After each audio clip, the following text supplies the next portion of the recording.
That's weird. That's weird. Kind of weirding me out. You are a sad, strange little man. Crazy. This is crazy. Isn't that weird? That's weird, man. It's strange. What's up, campers? Welcome back to episode 146 of Camp Strange. I am your camp counselor, Alex Tobin. Hey, and I'm your camp counselor, Sylvester Small. And we're back to bring the spooky, wacky, weird, strange, and outlaw. Oh. But before we get into these longer stories for you today, we got to catch up on any of the weird news you may have missed this last week. And David is back now. He's officially back. And actually, David, I want to give a little shout out first. I just want to say, of course, shout out to Brittany on her half marathon. She keep running. You got this. Just want to say, she sent us an email. Just do another one after it. Do 2 consecutive. It was a half marathon? Yeah. Just do a full marathon. Just keep running. Get across the finish line. Just keep going. Just turn around. Turn around and go back to where you started. Yeah, exactly. That's how you know exactly. Because I feel like you're gonna at least go more than 13 if you don't know where another finish line is. But you might trick some other people into following you. Yeah, and surprisingly, she's been listening to our podcast while she runs, which is. I'm sorry for her and for all of you guys, actually, but I don't even know. It's like running from a bear. That's true. That's true. She's trying to escape the sound. Yeah. Oh, bears? For a bear sound? No. I hear you Bears smell are more physical. Hear you smell them before you see them, kind of like you. It's true. That fucking stinky leg. Yep. You can smell that thing from a mile away. Wrap it in a Glade vanilla scented. I actually scare bears away. He doesn't have to play dead. He's running, and they smell him, and they go, "Oh, this thing's dead." Yeah, don't have to play dead when you already are. When half a fifth of your body is dead. Parts of your wait, fifth. Oh, you're going leg, arm, torso, head. Yeah. So torso, head is one piece. Well, yeah. Okay. One piece. Okay. But David, I also have before we catch up on any news, I have personal news that was just so great that just happened to me. Katie and I went to go get bagels this last Sunday. Oh, God, I haven't had a good bagel in a while. We got some bagel sandwiches, so they're even better. Not only the bagel, but you're getting a little bit more. And there was a Barry's Boot Camp, which is a popular workout thing in LA. A lot of people do it. It's kind of like, CrossFit. Yeah, it's like CrossFit-y type shit, and like celebrities and just like people who have money. I don't got money. I'm just doing push-ups in my living room. But we parked, and they're doing like Barry's Boot Camp outside. And as we're walking through the parking lot, Katie's in front of me. She kind of like looks over and like notices the guy walking by. She's like, "Oh, that guy kind of looks familiar." And all of a sudden, I just start flicking. I start flicking her in the back. I'm like tapping her. I'm like. And like no, it wasn't Beans, but it was another one of my childhood heroes who I've referenced quite a few times in my personal life and possibly on this podcast. I don't know if I have, but okay. He's a legend. You know him, you love him. The Lipnicki, Jonathan Lipnicki from Stuart Little and Like Mike. No. Yes, and Jerry Maguire. Boy, dude, he's shredded though. Is he? Yeah, I mean, is it a real beefcake? I feel like they came out a while ago. They're like, Jonathan Lipnicki is shredded now, and then like he has no shirt on, and he has like a Star of David on his chest, and he's like, he is fighting for Abraham. I don't know, but he was like shredded, and he obviously was not going to get a bagel, but I geeked out for a second, never talked to him. But if you guys want to see an obscure celebrity, just bring me along because I will always point them out. I'm looking at a photo of him with his shirt off. Is it nice? He's got he's in incredible shape. I'm not going to take that away from him. But it's just strange. Why? His arms look like they're about a foot long. Oh, they're not 1/5 of his body. No, they are like maybe a 10th. Both of his arms equal one of mine in length. Like his head does not look like it belongs on that body, and nor do the arms. It's like someone photoshopped 3 different photos into one. Sometimes it's unfortunate sometimes if you get too big, but if you're not tall enough or something like that, it could be detrimental to the shape. You get out too far, you become chode like, and you can't walk through doorways and stuff. Yeah. Right? He's 5'7". I figured he'd be shorter than that. Yeah, he's like my height. Sure. You think I'm? There's nothing wrong with being shorter. Yes, than that. yes, Tobin, you're nothing wrong at all. Nothing wrong at all. Nothing off here. And I would know because I'm buffer than him. So yeah, I just know how weird my body looks now. Yeah. I look like old Roman chest plate armor, the one with the nipples on it. Oh yeah. That's the weirdest armor. It has abs and nipples and pecs on it. Boy, now I'm going down a dark hole. A lip Nicky hole? No, just because underneath it says people also search for. Michael J. Fox is only 5'4". Oh yeah, he's tiny. I didn't know that. I mean, I didn't think he was big, but I didn't think he was that little. Yeah, actually, I didn't know. It was like Kevin Hart size. Probably. Well, I guess this is a perfect transition because speaking of short guys, speaking of Lils, we got my first story right here as Lil Uzi Vert says, fan ripped out my $24 million forehead diamond. Yeah, he got visioned. You heard? He did get vision.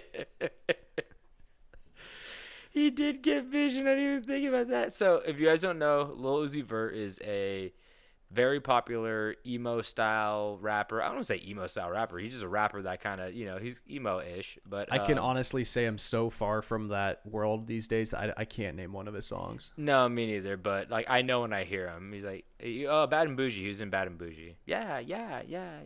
I just know that his song was the song for... oh, God, now I'm going to botch the name. That old meme of the dancing alien.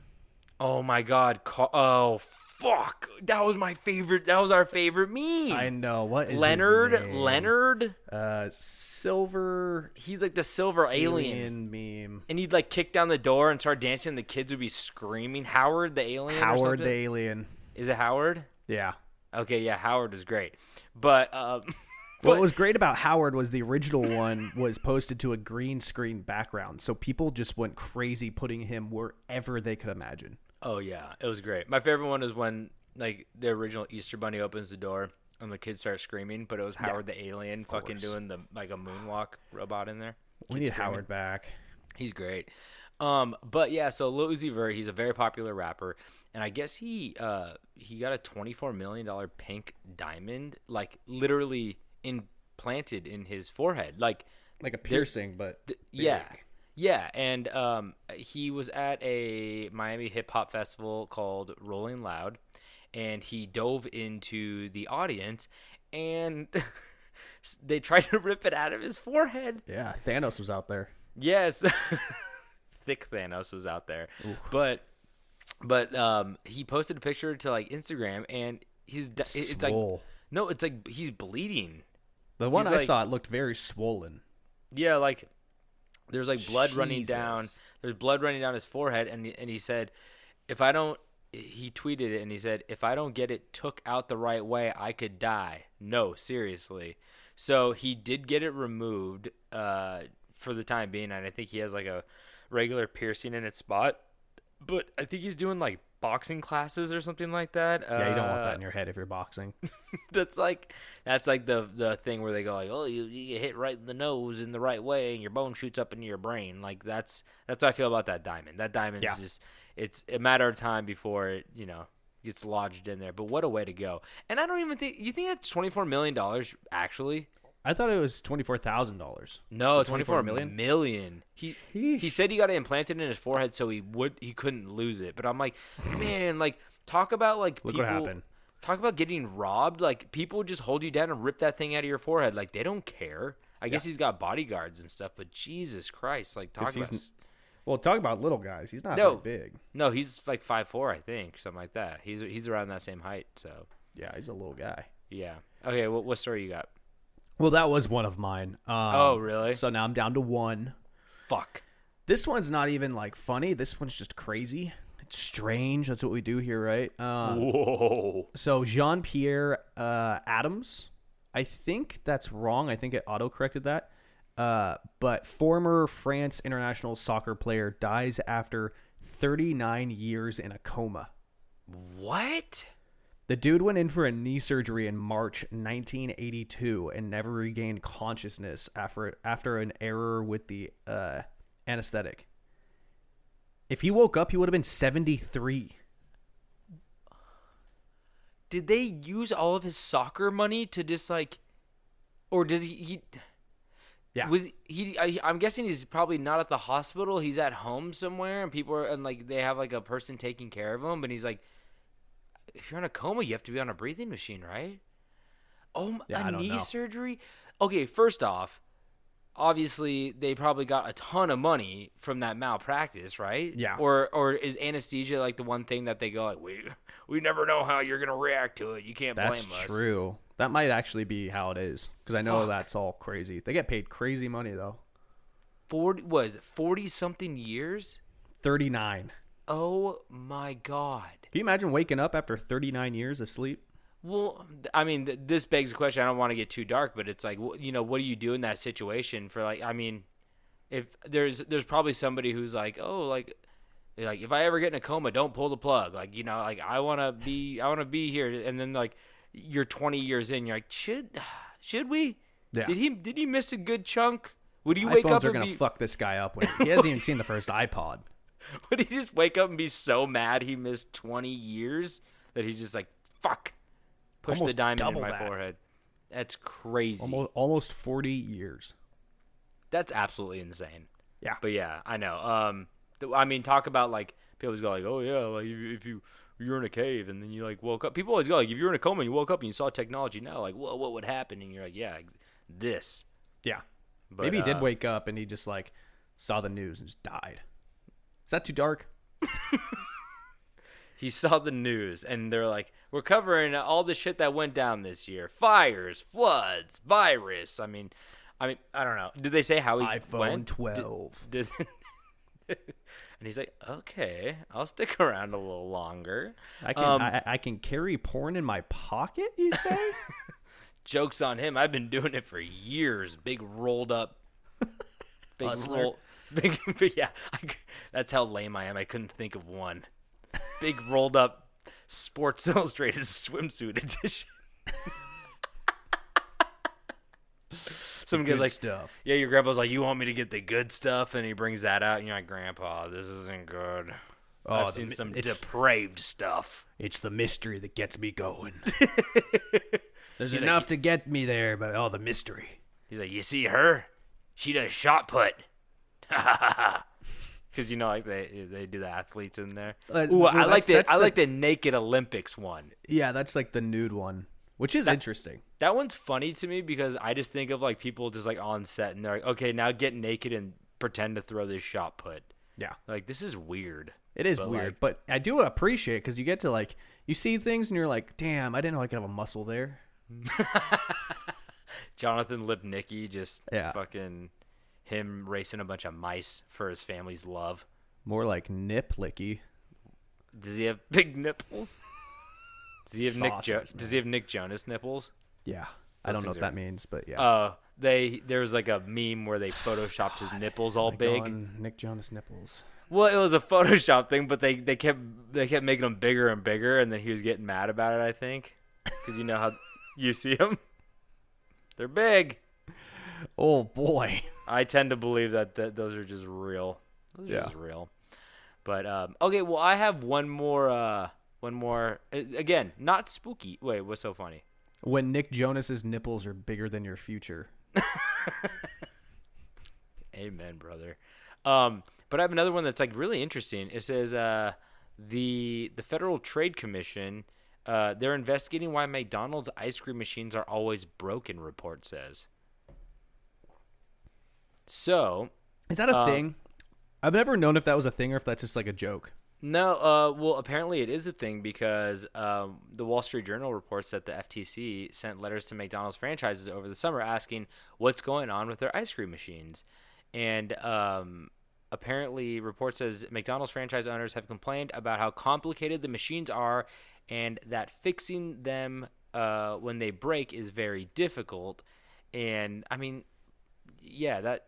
Well, yeah, I mean, you're paying yeah. people nothing to work there, and then someone hands them a pamphlet of how to fix it. You think they're gonna spend the time to like take the book home and read it for a few weeks, then come and fix the damn machine? Being paid minimum wage. Like, get the fuck out of here. Exactly, but it is funny because that's like one of their big selling points, or that's not one of their big selling points, but I feel like that's like people are like, oh, ice cream machine. They're like, I have been to. There have been more McDonald's I've gone to try to get ice cream, and they said it was broken than successful times of getting ice cream. I don't think I've ever gone to McDonald's trying to get ice cream. Really? There's like, why would you? I don't get it. I mean, it's the same thing as like Wendy's for like a Frosty. No, it's not. Frosty's better?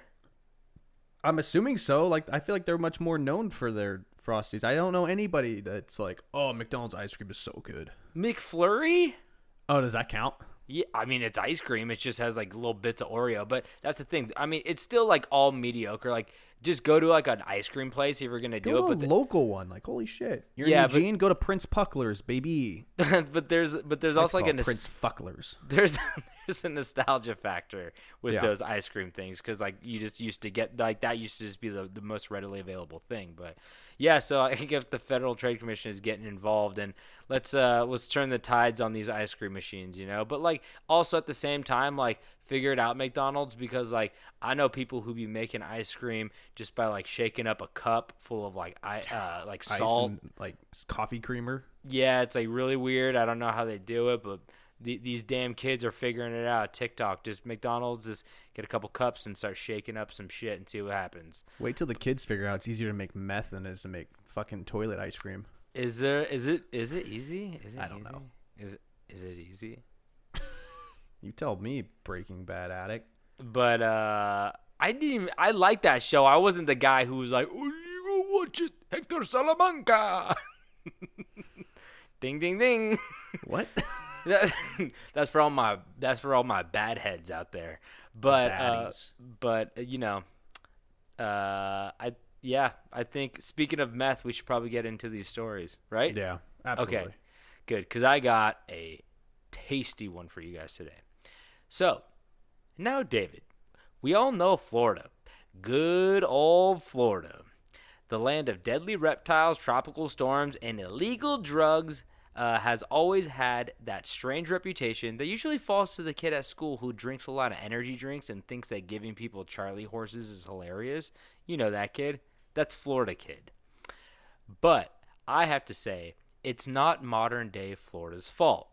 It seems that even back in the late 1800s, there have been strange events to plague Florida, whether it be, you know, the Lobster Boy murders, as we talked about before, or the story I'm about to tell you today. So pull up them boots as we trudge through the swamp of the story of Bloody Ed Watson. So, like I said, Florida always gets a bad rep. I mean, more now than ever because of, the COVID surges and stuff like that. People are kind of using that as, they're like, do you want to be free as Florida? And I'm like, I like Florida, but there probably got to be some regulations. It can't just be Lobster Boy murders and... Yeah, I feel like Texas has really shifted the weight of the public eye of being like, hey, fuck that place. Yeah. I mean, it's weird because like I feel like a lot of the stuff that they got in place to keep us safe, it's there for a reason, and I'm beginning to figure that out. And but teach their own, whatever. So let's get into the story of Bloody Ed Watson. So. Born on November 11th, 1855, in Edgefield County, South Carolina, Edgar Watson was rotten from the get-go, not unlike your stinky leg, David. Mm-hmm. You see, Ed Watson's father was a man by the name of Lige. Okay, how do you fucking say this? Lige. Lige? Lige. I'd say Lig. Lig. His name, is that a name? Lig? No. Okay. I mean, they just kind of are like, 4 letters. Just give me 4. Just give me fucking 4. I'll name it. Short and sweet. And everyone was drunk back then. Lag. So, Lag Ring Eye Watson was his dad's name. What, ring-eyed? Is that like a... What does that mean? He's got really round eyes. It's weird. No eyelids. Yeah, he's a ring thief. No. So they called him Ring Eye, because he was a notoriously brutal prison warden who earned the nickname Ring Eye after a knife fight that left him with a circular scar around his eye. That sounds kind of cool. I know. You ever knife fight the warden? He was a warden, right? Yeah, he was a warden, a brutal warden. He's like, anybody who beats me gets out for the day. Fucking McDonald's ice cream on me. Just rips off his uniform. He's fucking massive. Just like fucking Jonathan Taylor Thomas. Jonathan. Speaking of another short guy, Jonathan Taylor Thomas is like 5'4". I tried to make a reference about Jonathan Taylor Thomas the other day, but I called him Jonathan Taylor Jr. and no one knew what I was talking about. And I was like, "You guys don't get it." And they're like, "Do you mean Jonathan Taylor Thomas?" I was like, I'm the idiot. I like Jonathan Taylor Jr. He sounds like a NASCAR driver. Yeah, from Florida. Yeah. So, from a young age, Ed witnessed and heard about violence from his father, and eventually his father's notorious violence led him to commit his first murder. You see, now although this murder is mostly unconfirmed, it is said that at the age of just 9, Ed killed a man who witnessed him carelessly planting his father's peas. I'm sorry, what? How do you do that, like, carelessly? Like, oh, I'm just going to throw it here, and this guy's like, oh, that's not how you plant peas. Like, shut up, old man. He shanked him? So what happened was... You got to bury him, son. Fuck you.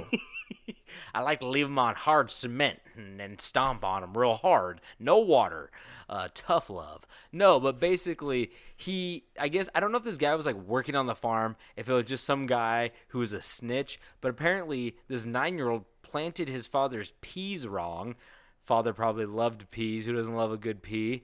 And I guess fearing that this man might tell Bad Daddy League about the poor pea planting, Ed killed this man and hid the body. So I assume, but he's a grown man. That's what I'm thinking of. Is like he couldn't have stabbed him unless he like snuck up on him. Well, I know how he got caught. How? Well, he can't plant peas, so you know he didn't bury the body. He just threw it on top of like a pile of dirt. He's like on top of the dirt, and they're like, some guy walks by and goes, "You plant that body like that?" And he kills him. Kills him dead. So just 9-year-old, good start to life. I always say, murder at 9. So Ed's mother and of course League's wife, Minnie Watson, was also fearful of League and his influence over the family. So she decided to take her 2 children and flee from South Carolina to Lake City, Florida, to be near relatives. And to be fair, I guess South Carolina created this goddamn monster. So that's on you, South Care. South Care. So time went on as Ed grew up in a much safer environment, but the damage was already done, as Ed's temper had become the most notable aspect of his personality. He was a redhead, too. You know how fiery them redheads get, you know. Oh, yeah, I know it. Oh, I've been seeing a lot of public fights lately. Like, I saw 2 ladies fighting over who was closer to the parking spot line. Like, are you saying like in real life, or are you talking about videos you saw online? No, real life. Whoa. Yeah, they're fighting. They're like, "Motherfucker, you're fucking closer to the line," and they're like, "You entitled bitch." And I had a guy chase me the other day. You did not. I did. Was he sane? Did I not tell you about this? No. The other night, my wife and my tenant. Oh, that's weird. Isn't that weird? My wife. Oh, you can do it. You can do the Borat thing now. Yeah. We and so one of our buddies is staying with us right now, who got into law school at the local university, and it was a short notice thing, so he's staying with us until he finds a place. We were going out to dinner, and I was driving down the street, and I was driving my wife's car, and so I didn't adjust the the rear view. Mm-hmm. And I threw on my blinker to change lanes, and I looked over my shoulder, and I see this car probably go in like 90 in a fucking 40. Okay. And so I turned that's Jonathan Taylor Jr. Yeah, seriously. You better watch out. He can't reach the pedals. He can't reach the brake. He's going full gas. Yeah. He's 5'4". He can't reach that brake. But so I don't move. I turn my blinker off, because I see him flying. I don't even make a move to the lane because I'm a great driver. Fantastic driver. Safe driver. And yeah, I typically drive too slow. That's what I've been told. And he drives by and flips us off. And then there's a bus stop like 50 yards ahead. He pulls into the bus stop, gets out of his car, and runs at us. Whoa. And I kind of like swerve out of the way. I just keep going. He gets back in his car and floors it, and he's following us. Whoa. Wait. Runs at you like full sprint or like fast walk? Like an aggressive, like I want to fight. Yeah, like a walk. Like a walk. Because if you run, you look dumb. You can't be running. It was a wide gallivant. Yeah. Okay. And like the arms up. Oh, and, yeah, like flipping me off and screaming. Oh, yeah. And so he starts chasing us, and I knew that the intersection we're going towards is like a long light, and I was like, I don't want to stop. And so I pulled into a side street, and I went into a parking lot and pulled a Yui, and he was like right behind us, and got out of his car and was like screaming at us, like trying to fight. It's weird. And then I was able to pull a Yui and get out before he could like get in his car, back up and stuff. And I pulled out, and my wife said that she saw him like pull out and was like looking, and then went the opposite direction. It's weird because I my first instinct would be like, oh, he needs to get somewhere right now, whether it be diarrhea at home or hospital baby, but he needs to get somewhere right now. But obviously he didn't, because he took time out of his day to try to fight you. So I'm very conflicted on why he was going 90 and why he thought he was in the right. Yeah. All I did was put my blinker on, and then I looked and I saw him. People who get like really, really mad in traffic like that, it's just like it's so obvious that they're not happy about something else in their life, and they're just the first person I could kill. He had to have been on something. Oh yeah, he was mad. So there's my little side story. Yeah, it was very exciting. That was then we went and then we got pizza. It was fun. Oh, and ice cream? No, you know what? We did go to Dairy Queen after. Whoa, you got a DQ family? Okay. Oh, Blizzards. So, Ed's notorious temper came to a tipping point when at the age of 20, he committed his second murder. The murder was much more personal, though, as Ed decided to murder his cousin in a drunken tavern brawl. That's why you never go drinking with your cousins. Oh, my God. Oh, that's what, I mean, what? Huh? Never go drink.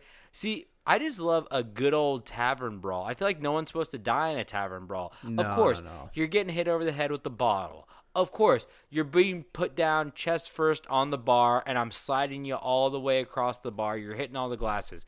Of course, the guy's playing the piano in the corner the whole fucking time. He speeds up, though. Yeah, and here's the only more no one's supposed to pull out a gun, but of course the most dangerous parts are the guy who gets hit with the chair and the guy who gets knocked off the second story balcony. You also forget about the guy that gets thrown through the window. Oh, it's good. Yeah, you're right, but like no one gets thrown through a window and dies, right? They just get like, oh shit, you get sliced up pretty good. Yeah, you get an artery, I guess, but for the most part, it's like, man, I feel like you go through a window, it's just like just get into a cannonball, you're fine. You're fine. I mean, if you're getting thrown through a window, you've got to at least you got to realize if you don't go through it fast, you're gonna get hurt. So you almost have to run through it yourself. Yeah, exactly. You got to roll with it. That's just a life tip for everybody. If you're getting thrown through a window, you got to go fast. If you go slow, that's when you're gonna end up with the glass on your gut. Oh God, there's nothing worse than getting stuck halfway through a broken window. That's where you die. I've been stuck through halfway broken windows all my fucking life, man. Yeah, and I mean, you got scars to show. Yeah, my penis is just shredded beef. It looks like a little stick of beef jerky. It looks like not one of the stick beef jerkies. I'm talking about like a strip. It looks like 14 penises. It looks like I put it through a sausage grinder, and they're all like those little like when you're like grinding meat and they come out in little noodle forms. That's what it looks like. You tried to cut one off and it grew back twice. It's like a Longer hydra. though. But now you got two weird long ones. You use those to tie it around to keep them together. Hey, if you got two weird long ones, that's better than one weird long one. I'm already I'm beating most guys out there. Am I right? Statistically, yeah. Where are my weird dick guys at? so, like I said, Man, this we haven't guy skipped a beat. This guy, we back, baby. So this guy, he's getting his dick shredded in a bar. I'm talking about cousin. Yeah, he's dead. So after his, Whoops.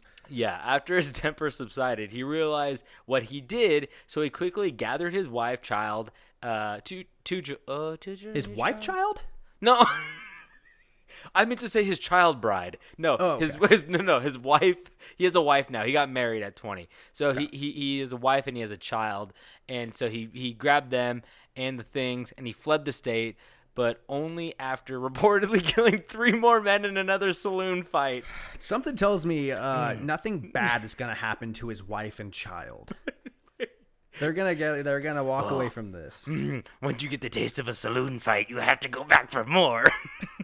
He's like, oh man, I did the bottle on the head and the guy through the window, but that throwing him off the second story, that looked pretty cool. I also wanted to slam a guy on the poker table and watch all the cards go flying up. Yeah, that's a fun. Oh, you could also kick up the poker table, like and use it as like a shield, but then you gotta bring out the gun, So, but this guy obviously killed 3 more people, so maybe there was a gun. So Ed and his family ended up in quote-unquote Indian territory. I know it's not the proper term, Native American, but that's what they were calling it, in Oklahoma, where they met up with notorious outlaw Belle Starr. Of course. You see, you know Belle Starr. Yeah, Belle Starr. Belle Starr. Oh, wow, that sounds really cool. Like, it does sound but really cool. Sci-fi, like I am Belle Starr. Yeah. That sounds like it's like a Galaxy Quest reference or something that I don't remember. Mm-hmm. So like not good enough to be in Star Wars, but like good enough to be in like a funny knockoff or like I am Belle Starr or like a what's that fucking show, man? Stargate SG-1. Oh yeah. You know how that the black guy with the Egyptian guy. Yeah, speaking of, he's not Egyptian. That's not an Egyptian sign. Speaking of Louis Vert with that thing on his head, that guy's the voice of Kratos. You know that, right? Yeah. Yeah, that's so sick. So, fuck yeah, man. Belle Starr. You're supposed to be more surprised by that, so I knew that didn't go anywhere. So, like I said, he went and met up with Belle Starr. See, Belle Starr that's 2 words, by the way. Belle Starr. She was an outlaw who was previously known for her horse thieving skills, but after her husband, Sam Starr, died in a gunfight, he was Native American, by the way, her outlaw days ended, and she left to go live with Sam's family on their Native American territory, like I said. Actually, she actually ended up marrying Sam's relative, Jim Starr, who was 15. So these are their real last names. I thought this was like a cool, like, Billy the Kid kind of thing. Oh no, it just kind of happened like that. I feel like you kind of have to be born with like a cool name, like what's that Tombstone movie? They got a bunch of cool name guys in there, like Kit Carson and I'm your Huckleberry. Yeah. Who's Val Kilmer in that? Man, he could have just went like, I'm just gonna go by Val Kilmer in this movie, and they'd be like, that's fine, that's a cowboy name, that works. So, but Jim Starr, the relative, was 15 years younger than her, but in order to keep her residence on the land, she had to like marry into the family. So she's cradle robbing, So. Belle was now 40 years old and working as a farmer to pay the bills, which is why she hired Ed Watson and his family as sharecroppers. And as you know, sharecroppers are, I'll give you this land, you could grow stuff, live there, you just give me portions of whatever you grow and sell. Okay. And Belle herself was not too fond of Ed, though, as she stated that she saw a streak of cruelty in the man that made her uneasy. But Belle was fond of Ed's wife and children. Watson's wife, and Bell became so close that Watson's wife ended up confessing to her friend that her husband was wanted for murder in Florida, which she would use to her advantage later when Watson eventually upset Outlaw Bell, having her spout the regrettable sentence, "I don't suppose the United States officers would trouble you, but the Florida officers might." So basically, like, Ed was probably Doesn't she understand that he's a fucking psycho murderer? Yeah, well, that's the thing. I think she's just like, oh, he shot a guy, but, like, I'm his livelihood. Like, you know, there's people who have tempers, and then there's people who have such bad tempers that they don't see the repercussions of what they're doing until they've done it. Yeah. Some guy's like, I'll just murder in broad daylight, and they're like, you're going to prison forever, and he's like, fuck, I didn't think about it. I just mean, like, he's gonna. No, I get what you're saying. I was saying, like, from his point of view, he's like, oh wait, I have to go to jail. Yeah, exactly. He's just like he's so fucking stupid. He's so clouded. But yeah, he must have done something that pissed her off, and then she was just like, "Oh, I'm just gonna say this thing to make him like scared." Like it's a good move if you're not doing it to a murderer. You know, if you're just like, yeah. "Oh, I know you got 2 long ones and 12 tiny ones." I'd be like someone that's in there for like I'd be tax What'd you evasion. say? What'd you say? She's like, "I know you got 2 long ones and 12 tiny ones." I'd be like, "You bitch." And then I go get a gourd from my pumpkin patch. You're beat like her one to death. You're like one of those things that they made to pick up spiders. I'm like the thing that people. I'm like my dick looks like a head massager. You know, the one that gives you chills down your spine. Of course. Yeah, of course. So, this statement sent Ed Watson into a fury as his fear began to spike and Bell's time began to dwindle. You see, it was said in February of 1889, 2 days before her 41st birthday, Bell was riding home from a neighbor's house in Eufaula, Oklahoma, when she was ambushed. From the tree line, a shotgun blast rung out, sending buckshot into her back and neck into the back and neck of Bell and dropping her from her horse. After she fell off her horse, she was shot again in the shoulder and face to make sure she was dead. Legend says that she was shot with her own double-barrel shotgun, but it's still unclear what the murder weapon was or who it was. But people in the area all suspected Ed Watson as the murderer. As the murder occurred 300 yards from his cabin. So basically, due to the statements that she made, his temper, and the fact that he had a proclivity of killing, and it was right outside of his cabin, people are like, he did it. He for sure did it, because he dipped out of that like after a little bit, but they officially have never been like. There's like 2 other theories of like people that might have killed her, but for the most part, it's him. Yeah. So Watson was charged with the murder of Bell, but luckily for Watson, he hired a prominent attorney who made a strong case that the evidence was all circumstantial. Charges were eventually dropped, but Watson wasted no time in clearing out, this time fleeing to Oregon, where he would rack up a second wife and a couple more murders. So this guy went through 3 wives. I think I forget to mention the 3rd wife because it's kind of foggy of where she comes into play. But yeah, I mean, like David, I'm happy you were wrong. I think the 1st wife and kids just got out of it. They're like, we should cut our losses, you know? Like, let's get out of here. This guy obviously murdered that woman. He has no problem with killing women, so we should probably leave. And just I told her that and like, of course, like, I'm surprised he didn't kill his wife in the first place, because she's the one that told Bell about like the murder. I would have assumed, you know, because this guy's fucking nuts. So after riddling a man by the name of Quinn Boss, another cool name, honestly. Yeah. Quinn Boss, full of bullets on the floor of a barroom, and knifing another man to death by the name of Sam Tolland, Watson fled to Florida in 1892. So he murdered 2 more people in Oregon And Did he change his name while he's in Oregon? No, he was still Ed Watson, because like technically I think you could just like really get away with like murdering somebody in another state, and then There's no Facebook or anything. Yeah, I don't think the feds are really getting involved. Facebook, but he was just kind of murdering people, and he fled back to Florida. Why? I don't know. Who knows? It's like serial killers going back to, like, it's what they know. They like it. They get cocky. They probably forgot about it. So where he ended up was a small place called 10,000 Islands off the south coast of Florida, just south of Fort Myer, where he would try his hand at being an entrepreneur. All murderers just become entrepreneurs. Same mentality, really, right? Really? You'll do anything for the kill. Oh, yeah. So, and you can still go to 10,000 Islands, just a boatload of islands off the southern coast of Florida, and they're pretty cool looking, but I don't know how, like, who owns them, or if you can grow on them. And like, is that where Epstein's island is? I actually don't even know where his island is.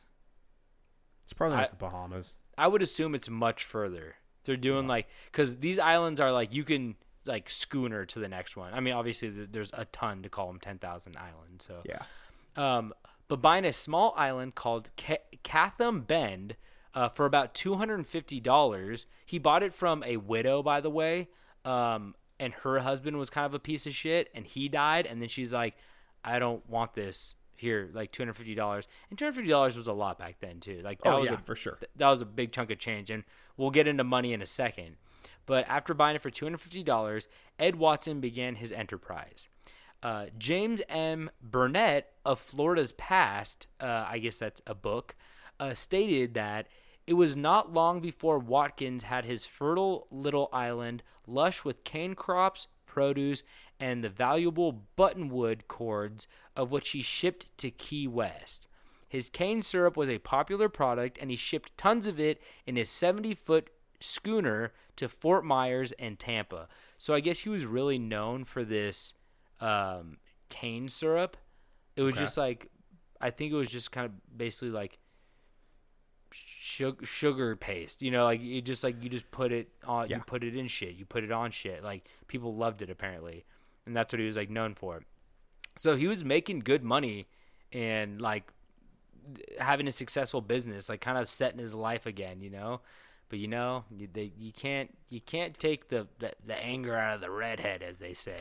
It always comes back. Yep. So although and what's weird about that's a, I won't get into it. I just heard about like there's a fucking I listened to an episode of a podcast, and they talk about, I can't remember, we talked about it last episode, you weren't here, but it was basically a belief that like people had certain, oh my god, I know the word and it's on the tip of my tongue, but they have certain like chemicals in their body that made their personality, ethers or airs, I can't remember what it's called. Midichlorians?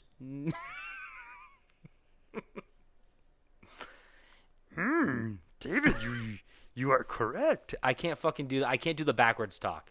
David, yes. Fun fact. Yes, David. When I took sign language class, I was taught that the way you form a sentence in sign language is in Yoda talk. What? Yeah. Backwards? Yeah. Interesting. Have in their bodies to make them angry. This is not gonna work. This is not what causes testosterone. What causes anger in the body? This is anyway. It was like a very rudimentary like thought process that like it's made up. You had certain things in your body, and if you had more of one, it would make you angry. If you had less of one, it would make you sad, and people would like bloodlet and try to like get those out of their body. It's on the tip of my tongue. I can't think of it. You guys probably know it at home, but they believe that redheads actually, they said fiery or hot like a redhead, fiery like a redhead. They actually believe that redheads had red hair because their bodies were naturally hotter because of abundance of like that chemical or gas in their body, which is fucking weird. So people actually thought redheads were more angry than like the typical person.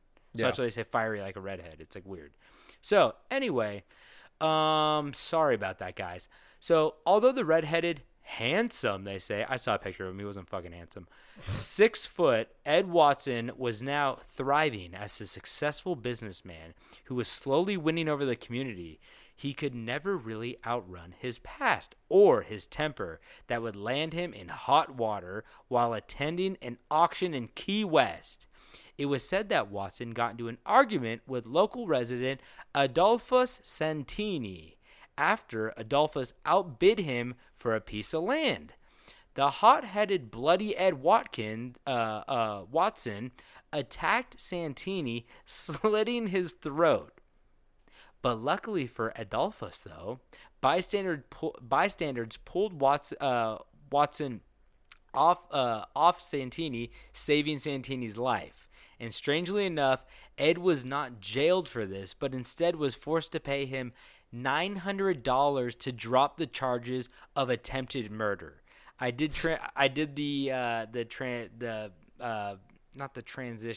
The conversion for 1900s $900. David, do you know how much that is?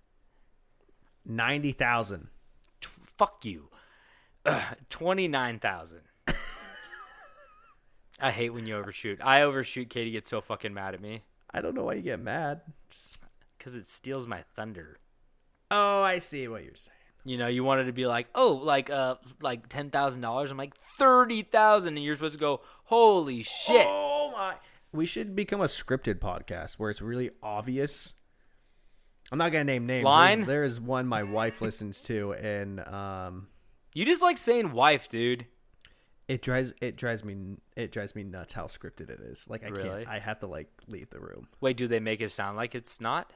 Yeah, they're like telling Really? a story and like, oh my god, like, so like, is it like this? And like, yeah, it's like this, and like, I love this.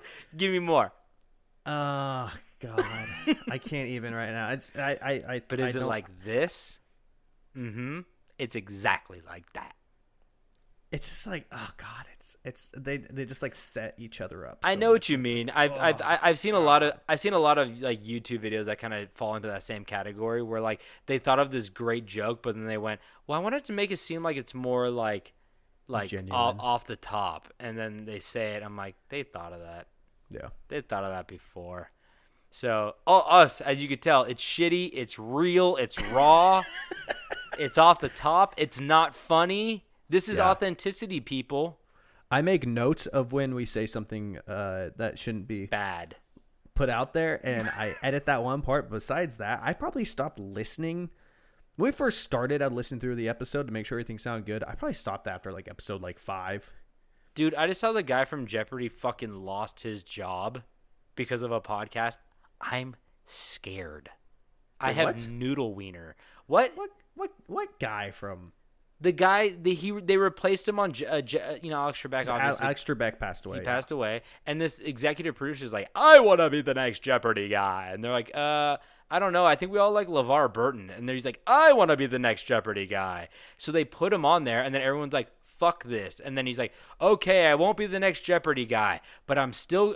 They dug up his podcast, an old podcast he had, where he said like he was like body shaming people, and he said something like slightly racist, and then they're like, they're like, okay, and he's like, I'm gonna step down. I'll be executive producer, but I'm not gonna be the host. And then like 2 weeks later, he lost his job as executive producer. Yeah. And I was like, oh, I have a podcast. Yeah, for the record, this is all of this is a joke. We don't write any of this. This is all scripted. We're owned by Viacom. Viacom sends us a script, even with mistakes for us to make, so that seems real. Yeah, They're really yeah, good. But not absolutely none of this, except for what I'm saying right now, is our original thought. Like, Yeah, I mean, the can't hold us accountable. The person We're who writes our retired. scripts is Ellen DeGeneres, and you can't cancel her. Everybody loves. Oh wait, My name's Michael. my name's Jonathan Taylor Jr. Vroom vroom. Oh fuck. Okay. So let's get back. So he just paid this guy. Man, would you get your throat slightly slit for a nice chunk of change, like 30 grand? I thought you were gonna ask for like a cool scar. No. 30 grand. You want Circle Scar Eye? What's his name? Circle Eye? You want that I would do this. shitty I would do the nickname? circle eye before the throat. Yeah, but you don't get $30,000 for a Circle Eye. How much do I get for circle eye? You get a scar and a nickname. I'll take it. Yeah, this guy didn't go in knowing that his throat was going to be slit a little bit. I would say out of most body parts, that's up there at the top of places I wouldn't want blade coming in contact with would be my I'd throat. just say, if you're going to blade me up, cut off the other 12. Let's make them all long. You know? Yeah. Right? Be like one of those crazy whips with all the ends. He's like a dominatrix. ones. Yeah. Okay, I see where you at. A sex whip. Yeah. So, oh, sorry, I'm just so distracted now. So, another time, where am I? $29,000. That's where I am. So That's all it takes to get Tobin off his game is to say sex whip. Excuse me. So, I just lost my Jeopardy job. Fuck. So, if we're self-aware, can we be canceled? We're cool. We're wacky. We're funny. We say all the wrong things at the right time. You can't cancel me. I canceled myself. Ha ha ha. Anyway, so let's keep going. Another time, a drunken Watson entered a hardware store in Tampa near closing time. This one's fun.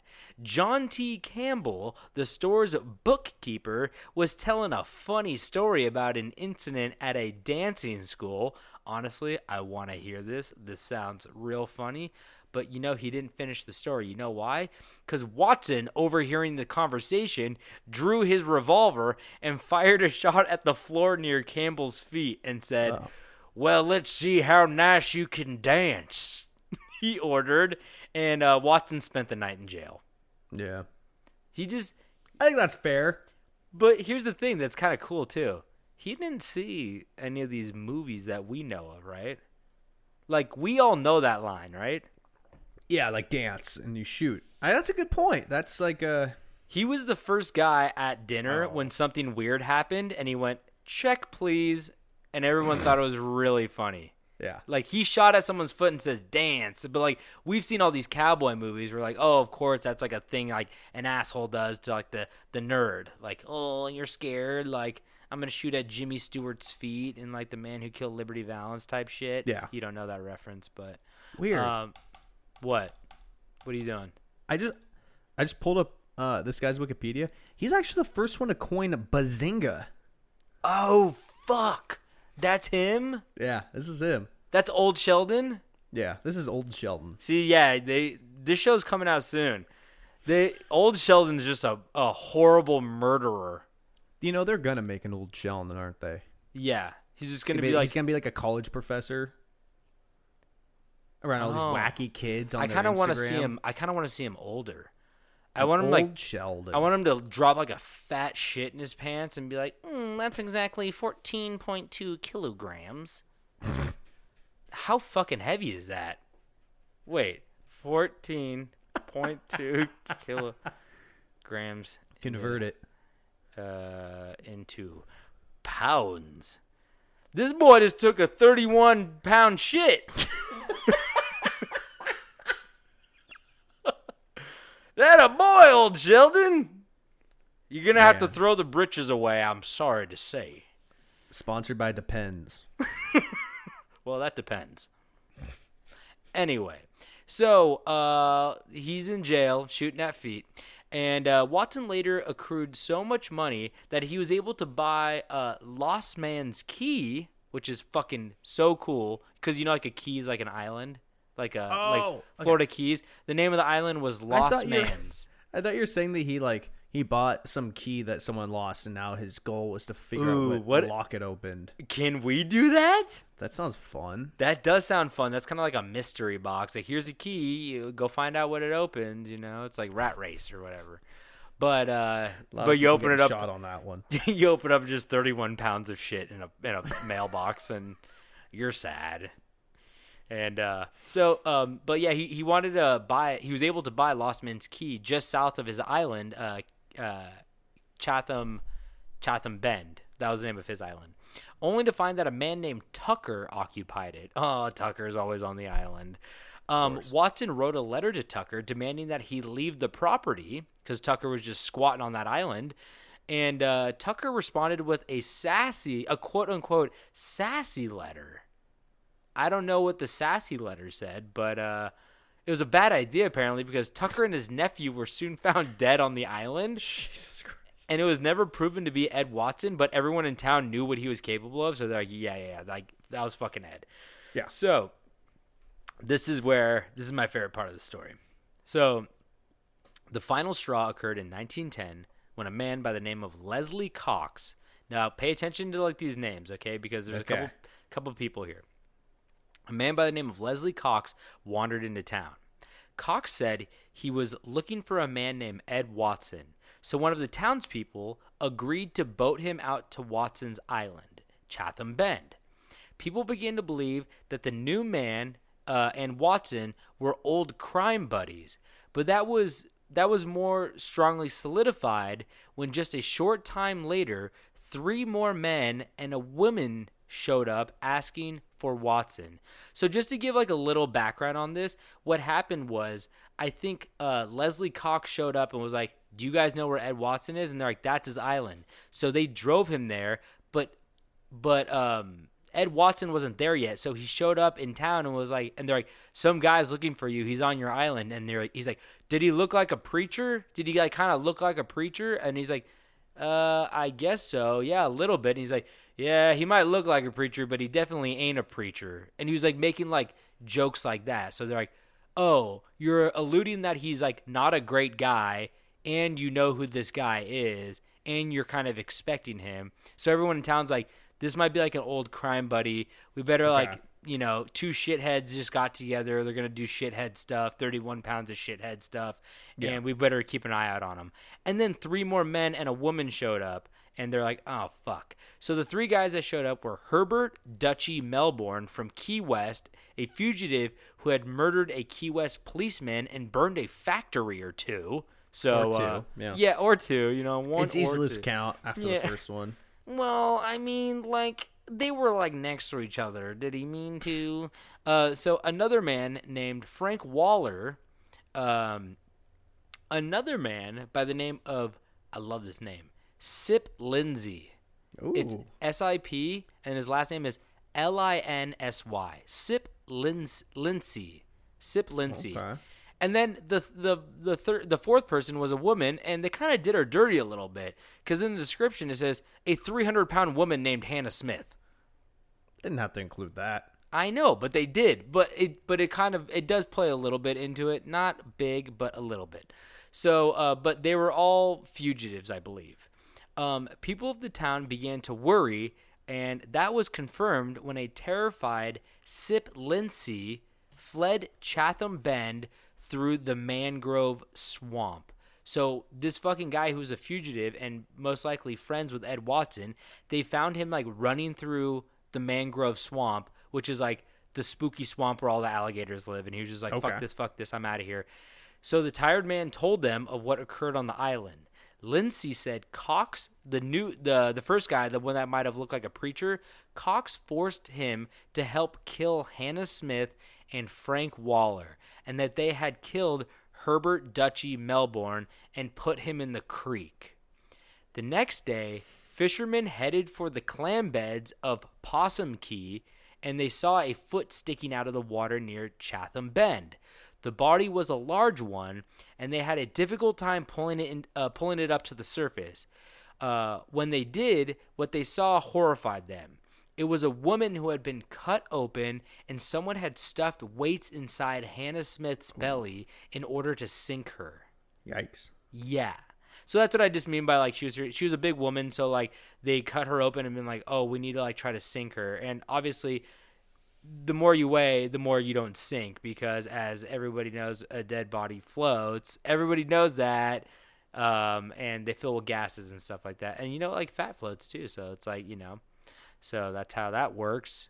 All you serial killers out there that are were in the process. Yeah, in the process. So the terror wasn't over. for the island residents, though, as a hurricane swept across the island, washing away buildings and docks and drowning livestock. So just like kind of a nightmare at this point. It was just days after the hurricane that Watson showed up into town and went to the general store in Chokoloskee. I think that's what it's called. It's a town in southern Florida. At this time, he had befriended the owner of the store. His name was Smallwood. Don't laugh.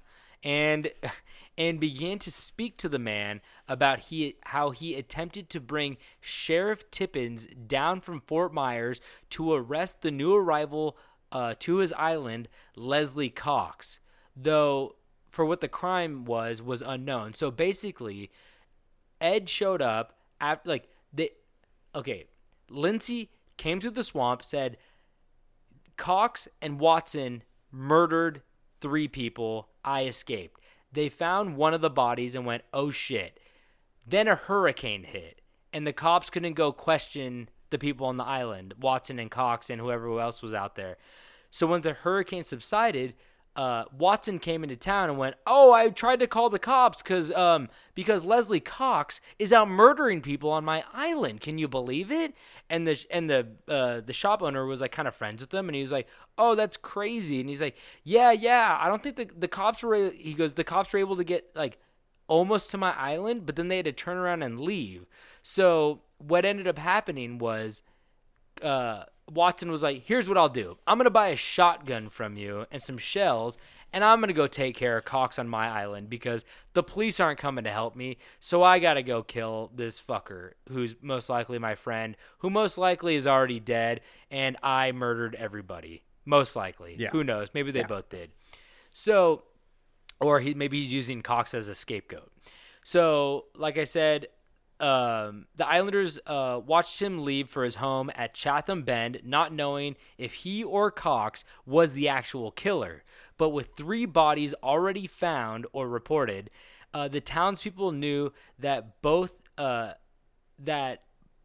didn't really matter anymore, and that Cox and Watson needed to be dealt with. Like, regardless if it was one or the other, both of them needed to be like talked to and questioned and dealt with, because this was it was getting out of hand. So several days later, here's where it gets real good. Several days later, Watson's gasoline-powered boat was heard in the distance coming in. Some 20 armed men, almost the entire adult male population of the island of Chokoloskee, stood waiting on the shore. Watson came into view, cut the motor, and let his boat glide up onto the beach, carrying a double-barreled shotgun and packing a .38 revolver on his hip and holding a black hat. He stepped ashore. So like I said, this is the shotgun that he bought from the general store, and then he had a .38 revolver, and he's carrying a hat. I mean, unless there's 8 people on that island or in that town, his numbers aren't really adding up very good. Yeah, so they yelled at him, "What happened to Cox?" someone called out. And Watson said Cox had refused to come out of the house, so he had to kill him. So I guess Cox was, quote-unquote, held up in the house on Watson's Island, and he just had to kill him because he wasn't coming out. Sometimes you just have to. Exactly. See, Cox had fallen into the water, apparently, also, and sunk to the bottom, and that he had grabbed his hat as he held it up to show the angry mob. So he was like, oh, yeah, I killed him in my house, and then I was, like, bringing him into town, and he fell overboard, but I got his hat. I got his hat right here. That's good enough. So the townspeople stared at the hat with a bullet hole in it for a couple of seconds until they all collectively decided that the story was a lie. "Give up, Watson," a voice called out. And it was only seconds later before Watson lifted his shotgun as if meant to give up. So he raised his hands in the air. Then leveled the gun at the crowd and squeezed both triggers. I don't know what both triggers on a shotgun mean. Is there two triggers? So for a double barrel, the old school ones, sometimes they had 2 triggers for each side. Oh, really? Yeah, I think newer ones that has 1 trigger that you just pull twice. But yeah, I think this is 1910. So he basically just shot both ends of the barrel. Yeah. So he aimed his gun at the crowd and pulled both triggers. The problem was, though, the gun didn't fire as 2 loud clicks echoed across the town. See, apparently, the shotgun shells the general store owner, Smallwood, his friend, had sold him were still wet from the hurricane floods and were dud shells at this point. Idiot. Watson, realizing his mistake, quickly reached for his revolver, but before he could draw, a volley of gunfire cut him down. Watson was shot 33 times in the matter of a minute. It was impossible for authorities to determine what bullet killed Watson, so out of the entire town, no one was indicted in the Watson killing. Sip Lindsay, the guy who ran through the mangrove swamp, was arrested for the murder of Melbourne, Waller, and Smith. But Lindsay's accounts were so convincing in implicating Cox that a grand jury refused to bring charges against him. Furthermore, Lindsay was given clothes, money, and a railroad ticket back to his former home in Georgia.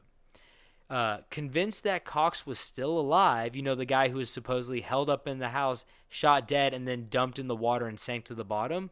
Convinced that Cox was still alive, the authorities told Lindsay to stay in touch in case Cox was caught, but no one ever heard from Cox again.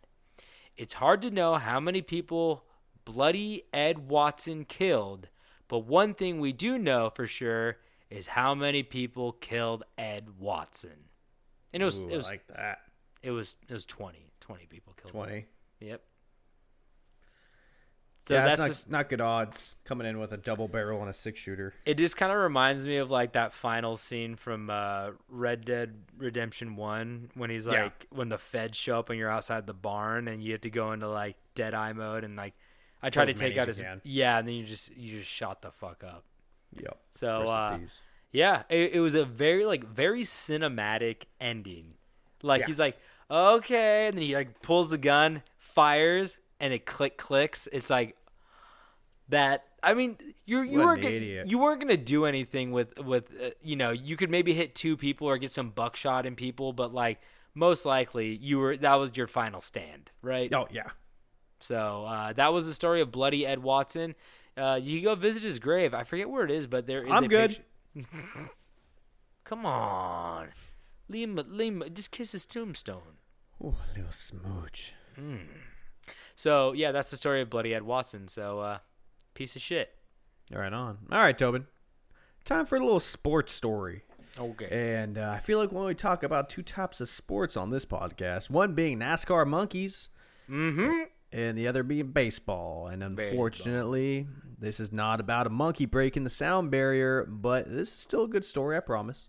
No, whatever you say. So this story takes us back over 100 years ago to August 24th, 1919, where MLB pitcher Ray Caldwell slaps on a crisp new Cleveland uniform. You know Ray Caldwell? I'm not very familiar with my 1919 baseball players, but I don't even I think Babe Ruth was like in the 40s, right? Yeah. So this guy, he was like catching with literally like a leather bare knuckles. Yeah, like a glove that was so thin, the bat it just stung your hands every time you hit a ball. They would just use an old hat. They ran in flat foot shoes, no cleats. Yeah, it was a nightmare. Woolen everything. They did have cleats, by the way. Oh, did they? Yeah. Oh, interesting. So this was his first game with the Cleveland team, whose name has now been changed. What did it change to again? Guardians, which is actually pretty cool. I do like that too. But, well, do you know the story behind the name change? Yeah, isn't there like some fucking... Oh, I did see... Just tell me. So there's a big bridge outside of Cleveland, which is like their famous bridge. I don't know much about Cleveland. I just saw this, but at the entrance of the bridge, there are 2 like huge statues that are they birds? Are on each side. No, but they're called the Guardians, and so the new baseball team is now the Cleveland Guardians. I like that. I like the Guardians, honestly. I mean, Yeah, I think it's cool. There's some like teams out there. I'm like, it's kind of like a lame mascot. Guardian sounds like the Pelicans. Yeah, but they're like notably lame. Like they're like we kind of lean into it. You know, it's like a AAA team. That's like, I mean, the Pelicans are the NBA team. No, I know. I know, okay. like New Orleans, but like I just mean it's obviously their bird, but like it's kind of like they're kind of like poking fun. Like we all know Pelicans are like floppy and like uncoordinated, and they try to eat capybaras and shit. You've seen that funny video, right? But like, you know, they kind of leaning into it. It's like, yeah, it's silly, you know. Their mascot's terrifying. Who? The Pelicans. No, it's not. Yes, it is. No, it's not. Google the first Pelicans mascot. Oh, First Pelicans mascot. Oh, God. That thing has murdered people. Yeah, that thing is just terrible. They changed it, but well, holy fuck. I mean, this thing's scary looking for sure, but like, you know, it's also scary. Did you see the Golden State Warriors guy that's just like a blue guy? Yeah, he's a warrior. What's it? No, he just like he just blue guy. Well, they had him on a jersey. That's not what a fucking warrior looks like. He just looks like a guy in a blue morph suit. That's not that bad. They scrubbed him from the internet. I just typed in blue guy, and he's not even there. Well, you know about RoboDuck, right? Oh my God, here's blue guy. Ooh, he buffed though. Oh yeah, shit, he's goosed buffed. up. He's goosed up for sure. That's a goose suit. That's a goose suit. Shit. No, what about RoboDuck? RoboDuck was when Nike tried to take the Oregon Duck back. And so the school didn't have rights to him, and they tried to come up with a new mascot, and he appeared for one game, and I'm pretty sure he got booed out of there, and he never came back. Oh, really? He was pretty awful. Oh my God. What the fuck is this, man? What is that? That's New Orleans Pelicans. Oh, that's the king cake. Dude, that's a baby. Yeah, it's a big old baby with a crown. Dude, I don't like that. All right, let's get back to the story. Sorry, I typed in worst mascot. That thing is the worst fucking thing I've ever seen. Well, I think it's because it's Smoothie King Arena. Smoothie King? Yeah, that's the name of the stadium that the Pelicans play at, Smoothie King Arena. Does New Orleans need companies? I guess. Oh man, Smoothie King. So like I was saying, yeah, we're back in 1919. So Ray Caldwell was a transcendent talent early in his career and considered to be one of the best to ever sling the old white with red stitches into the ham hide mitt. Ham hide. Is that what they used? I don't know. I don't really watch baseball. I think it's cowhide, but yeah, I like ham hide better. But at this time in his life, he had fallen into the deep, dark side of alcoholism after a divorce. It was like 5 paragraphs about his downfall. I didn't think it was important to the story, so I just said that he did have a little falling out because he was really good and then kind of hit a rough patch. I want my sports stars like damaged. He is damaged goods. Yeah, but like that's what makes it even better. That's what gives him that X factor, you know? Well, he's not done being damaged. Like I want Joe DiMaggio cheating on his wife with Marilyn Monroe. You know? Oh yeah. That hit streak. There you go, Joe. So on this fateful day, the weather was a scorcher, only to be described as brutally hot. But that wouldn't stay too consistent throughout the day. And the performance of Ray was about was in from about 20,000 fans who was it? Do we know what position he plays yet? Did you say pitcher? That? Oh, he's a pitcher. Okay. Yeah. I said he used to sling the old. I guess anybody can throw the ball to the pitcher, but statistically, the pitcher throws it to the catcher the most. This guy fucking knows his baseball. To be fair, the catcher throws it just as much back to the pitcher. That is fair. So, but you know. Actually, no, because at the end of the inning, the catcher catches the ball and he hands it to the umpire and he walks away. He throws it to a child in the stands. Still, it's not back to the pitcher. I'm right. You're okay, wrong. okay. Ooh. I'm the baseball fan here. Okay, fair. I average one full game every 5 years. And I don't watch it when I'm there. Nah, I never watch a baseball game when I'm there. never. Too busy eating a malt. Chocolate malt with a fucking stick. Big old Dodger dog. I want a lemonade smoothie. Yeah, so, we used to go to Dodger games. You got the Dodger dogs, and now we go to the Eugene Emeralds games. Mm-hmm. Because close They by. close, yeah. And the Emeralds mascot's name is Sluggo. He's a big lime green bear. Fuck yeah. Sluggo is awesome, but I've made it a thing where I call the hot dogs there Sluggo sausages. Ooh, do they not call them that? They don't. I don't think they do. Get on that marketing team right now. Yeah. So what's this guy doing on this hot day? So Caldwell took the mound, and the crowd went bonkers. The crowd knew who Ray was, and they were excited to see his dominance. It was no secret that Ray was having problems after being waived from the Red Sox, but Cleveland was a team that was nearing the playoffs and needed a little more firepower, so they acquired him. Fans in the team were hoping, a second chance with a change of scenery could help Ray conquer his demons. His demons at the bottom of the bottle. But on this day, At the bottom of the bottle. What? But on this day, he would be pinned up against something much more godly. Teammates would call Ray Slim because of his lightning rod thin body, standing at 6'2", 190. And but his lanky body gave him an incredible curveball, a fantastic fastball, but it was his spitball that was unmatched. Whoa, you can't do them no more, huh? No, you can't. So, which day it is banned from the MLB. You cannot throw any more spitballs. I had to Google what a spitball was because I had no idea since it was banned 70 years before I was born. I know that there's a controversy with also like Vaseline balls and stuff like that. Same thing. Is it? I wasn't 100% sure. I assumed. Yeah, a spitball is an illegal baseball pitch in which the ball has been altered by the application of a foreign substance such as saliva or petroleum jelly. Oh. It is also known as a spitter, a mud ball, a shine ball, a super sinker, or a Vaseline ball. Oh, so it drops really quick? I was wondering what the ball does. Yeah, it just moves weird. Okay. Yeah. I wonder how much spit you gotta get on that. Oh, you gotta lave it up.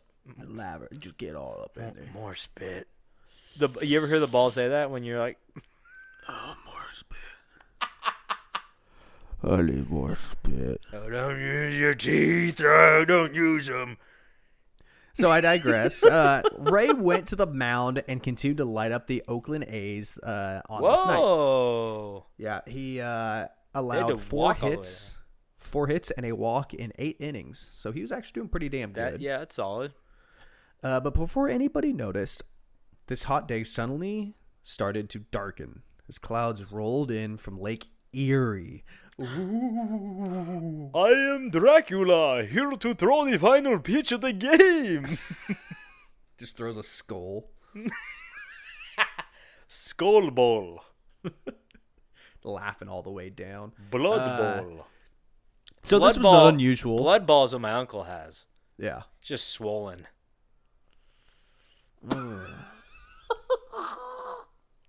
So this was not unusual, as weather would can constantly change with the clouds coming over from the lake. But the good news was that there was only one more inning to go and one more out to go. Okay. So the game's almost over. Just as Ray was getting ready to finish this game, crack, a flash of light lit up the crowd. No. A surge of electricity went coursing through Ray's body down to his feet as the bolt hit the mound. What? Catcher Steve O'Neill recalled throwing his metal face mask as far as he could to avoid any more of the power of God that struck down to maybe hit him. So like people were just like freaking out. Everybody was diving all over the place. The crowd was running out. Did they have foul poles back then? Probably not. Yeah, because I was gonna say like what is the highest point in that stadium? 1910 stadium. You know, it's like Yeah. I would think that a foul pole or like a chain link something, but like I don't even know what it looked like. Probably just a big old field, and that little mound was the. Actually, mounds used to be 40 feet tall. They used to be corn out there. mounds used to be 40 feet tall, so Yeah, it was throw downward. much different game. You just kind of roll it down the mound. There was a whole nother position. They were called the mound protector. You'd usually get a nice big old burly man With right a in front of machete. the mound. Yeah, with a machete. Don't get up. Don't go up there. So a few seconds later, everyone gets back on their feet and they looked around as 8 men realized that, they were okay. But there was one teammate who was not standing. Their newest addition, Ray Caldwell. No. Ray was on his back, limbs spread out like he was making a little dirt angel on the ground. The lightning strike hit him directly. Just nailed the poor son of a bitch. Do you know like what part of his body? I would guess his head. Yeah, I would guess that too. But I've seen like some things where like they have like on their shoulder. You ever seen those people get struck by lightning and they have like that weird scar? Yeah, I mean he was on the mound getting ready to pitch, so his hands were probably into his chest kind of, and he was sideways. Fuck. So I'm assuming like his highest point was probably his head. He was a tall guy. Yep. So his new teammates rushed to his side as the first person to get there touched him and leapt backwards, screaming, "I've been zapped!" The guy yelled that? Yeah, the teammate who touched him said, "I've been zapped." Ray's like, fuck you. Really? And all the players took a step back and continued to stare at Ray's motionless body. They're all too scared to touch him, and they're all wondering if Ray was alive. So once people came to their senses and realized there's no way Ray was fucking alive, the 31-year-old started to make sounds of pain as he crawled back up onto his knees and then stood up. Whoa. In astonishment, his teammates offered to walk Ray back to the dugout to get medical attention, but Ray had other plans. What? Are they just going to throw a big old meat on his eye? "I have one more out to get," he groaned. Whoa. After some arguing, Ray said, "Give me the danged ball," and turned me towards the plate. "You fucking assholes." No, he didn't put He had it on the plate part. I would not. It's weird that he says turn me towards the plate. I'm like, well, we don't want to give him the ball now. He doesn't even know where he's throwing it anymore. Like, can't see shit. His eyeballs are all burnt out. Yeah. Well, I just love the fact that like the medic in the dugout like just watch that and they're like, get him in the dugout for medical attention, and then he's like, put me back on the mound, and the medic's like, thank God, I had no idea what to do. This is 1910 medicine. I slept through the lightning course. He's like, I have a big fucking sirloin I was gonna put on his eye. With a nice garnish, like a Sandlot like black eye. But yeah, so that was it, and Ray was staying in the game to finish it. Whoop. Many of the fans who rightfully so abandoned the game at the lightning strike missed what would be considered myth. But for the few who stayed around, they were still in complete awe. The umpire called to resume the game, and the batter took the plate. Ray started his wind-up to throw, and a bright light of yellow and white started expelling from his body. And as he released his pitch, the ball went fast with a heap of energy, and the catcher, a heap of energy, the catcher, batter, and umpire were all decimated into a cloud of crimson, and a lightning strike echoed throughout the city of Cleveland. Wow. Yeah, that happened. Was the pitcher's name Henry Rowan Gardner? I don't get that one. You ever seen Rookie of the Year when he breaks his shoulder and his tendons heal too tight and then he pitches for the Cubs? Yeah, I saw that when I was like 10. I still say the line. I cracks me up every time. I'll like hit my knee or stub my toe and I'll be like, funky butt loving. He goes, did he just say funky butt loving? Oh boy. No, that's wait, we didn't. So what the fuck happened at the end? Yeah, that was a goof. But Ray did pitch again, which was a hit. It was a grounder to third as the third baseman, still unsure of what the fuck just happened, fumbled with it, but still got the ball to first to get the out. Game over. Fuck yeah. Did they win? Yeah. Okay, good. I was going to be like, oh my God, they might still need to get some runs in that last inning. Yeah. And like that, Ray Caldwell suffered a lightning strike, but with his pure grit and determination and probably a little bit of alcoholism, finished the game. Oh my God. Well, do we know, was his alcoholism cured? I don't know. He died. He's like, now I'm addicted to lightning strikes. He's running around with a fucking lightning rod in his backpack. He's the fucking honeycomb guy. me want lightning strike. He's like, blah, blah, blah, blah. Dude, that's fucking nuts.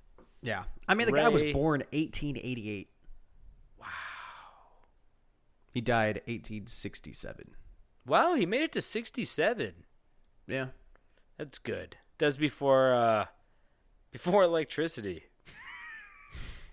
Yeah, he was actually the one that found out about electricity. Yeah. They tied him to a string with a key. Lost man's key. And he got struck. But, it's always weird because, I feel like the lightning strike things are very similar to the people who survive falling out of an airplane and their parachute didn't open. Yeah. It's like, what the fuck? The mom Why? and King of the Hill. What? Huh? The actress or the Peggy? Peggy. What? Did she? Yeah. She fell. She survived falling without a parachute. Why are you laughing? The fuck is going on? What's this cartoon? What's this ruse? There's just a joke that you're like, this happens to people, and I used an example that was a cartoon. Cartoons are real. Stewie is Big Stewie at the fair is my favorite. It's your religion. Mama, remember that? Yeah. My wife. That was my wife, and people were like, Mama, remember that? Yeah, Big that was good. Stewie.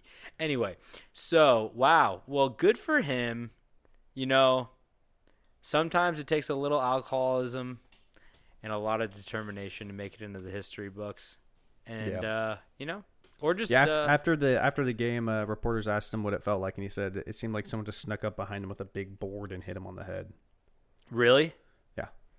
I thought he went, I got chills, they're multiplying. He started talking backwards. He's like, hello, my name is... I can't do a speak and spell. I was trying to do a speak and spell. People do like the voice of Hawking, where he's like, hello. Am I gonna have to edit this out before you do something? No, it's a computer program, but there's some people that are really good at it. Yeah, I don't know. I don't have those types of friends, I guess. He's a robot. What? I'm that friend. I'm your friend that's doing that. Oh, okay. It's very good. Anyway, so well, thank you guys so much for tuning in once again. We love telling you these stories, and we love when you stick around and listen. If you guys want any more information, go to our Instagram, Camp Strange Podcast, and click the link in the bio for merch, for where to listen to this, but you're already listening to this, so why the fuck does it matter? If you guys want to send us an email, send it to campstrangepodcast@gmail.com. If you guys want to rate, review, and subscribe, just share it with your friend. Just be like, hey friend, I got this really funny podcast. This guy does a really good impression of a Stephen Hawking wheelchair, and just show him it, and it's really fun. If you guys want to send David hate mail, his address is, David, please fill this in the editing. And if you guys want to, I don't have anything else. Is that it? Rate, review, subscribe. Did you say that already? Yeah, we said that. Oh, did I? I don't know. Just do that and share it with people. Fuck it. Why not? And, yeah.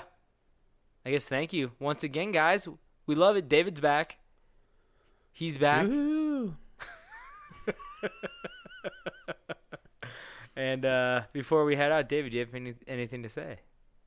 Do you have anything to fucking say for yourself? Yoda dies. He doesn't die. He does. He disappears. He does just disappear. There's no carcass remain or anything like that. He's gone. What if they like?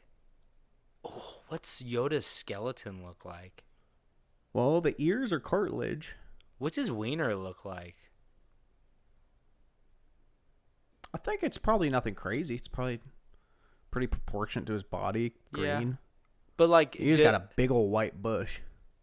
Oh yeah, he do. Yeah. Oh wow, he's got It's probably like a small frog caught in it. Don't touch me, merkin it is. He's got a merkin. Yeah, Yoda does die. Yeah. Anyway, and also don't forget to stay strange.